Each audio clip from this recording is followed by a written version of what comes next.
Hindenburg research ने कुछ समय पहले अडानी ग्रुप के ऊपर कुछ एलिगेशन लगाए थे कि अडानी ग्रुप के स्टॉक में कुछ गड़बड़ी है। और अभी तक हिंडनबर्ग ने जितने भी आरोप लगाए थे अडानी के ऊपर, वो अभी तक एक भी प्रूफ नहीं हुए हैं। सेबी ने इन सब के ऊपर 1 साल से ज़्यादा इन्वेस्टिगेशन की, लेकिन सेबी को अडानी ग्रुप में कुछ भी गड़बड़ नहीं मिली।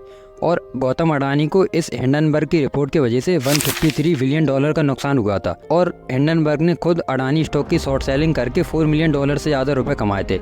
लेकिन जब एक भी आरोप सही नहीं निकले तो इसके बाद अडानी ने फिर से बाउंस बैक कर ली और अडानी के सारे बिजनेस फिर से सही से ऑपरेट होने लगे। अभी मजा आएगा। लेकिन अब इस टाइम पे हिंडनबर्ग रिसर्च ने एक और रिपोर्ट निकाली है। उसमें हिंडनबर्ग ने कहा है कि सेबी की चेयरमैन माधवी विज और उनके पति भी इस अडानी केस में शामिल हैं। और हिंडनबर्ग ने सेबी के ऊपर ये आरोप लगाया है कि सेबी ने सही से जांच नहीं की।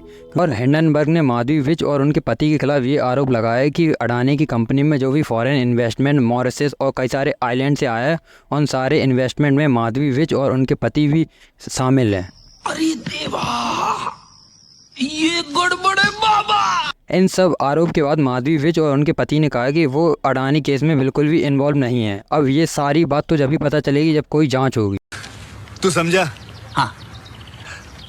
नहीं, तू समझा नहीं। अगर हिंडनबर्ग की रिपोर्ट सही है तो इसका मतलब ये है कि सेबी की चेयरमैन माधवी विज और उनके पति भी अडानी की कंपनियों में कुछ हिस्सेदारी इनके पास है। इसी की वजह से सेबी ने सही से इन्वेस्टिगेशन नहीं की है। सेबी ने पूरे देश की जनता के सामने झूठ बोला है और सुप्रीम कोर्ट को भी झूठा कहा है कि अडानी ग्रुप में सब कुछ सही है। और अगर सेबी सही से जांच करती तो सबको पता चल जाता कि अडानी ग्रुप के ऊपर जो भी हिंडनबर्ग ने आरोप लगाए हैं वो सही हैं या नहीं। लेकिन अब जब सेबी की चेयरमैन माधवी विज भी ही इन सारे केस में इन्वॉल्व हैं, इसकी वजह से सेबी ने सही से जांच नहीं की है। अब इन सब के ऊपर भी एक जांच होगी, उससे पता चलेगा कि सेबी की चेयरमैन माधवी विज सही में इस केस में इन्वॉल्व भी हैं या नहीं।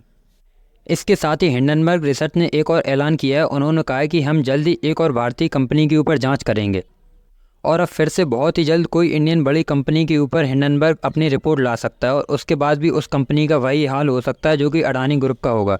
अब देखना ये है कि कौन सी कंपनी के ऊपर हिंडनबर्ग अपनी रिपोर्ट लाता है। आपको क्या लगता है कौन सी वो कंपनी हो सकती है जिसके ऊपर हिंडनबर्ग अपनी अगली रिपोर्ट लाएगा? कमेंट में ज़रूर बताएं।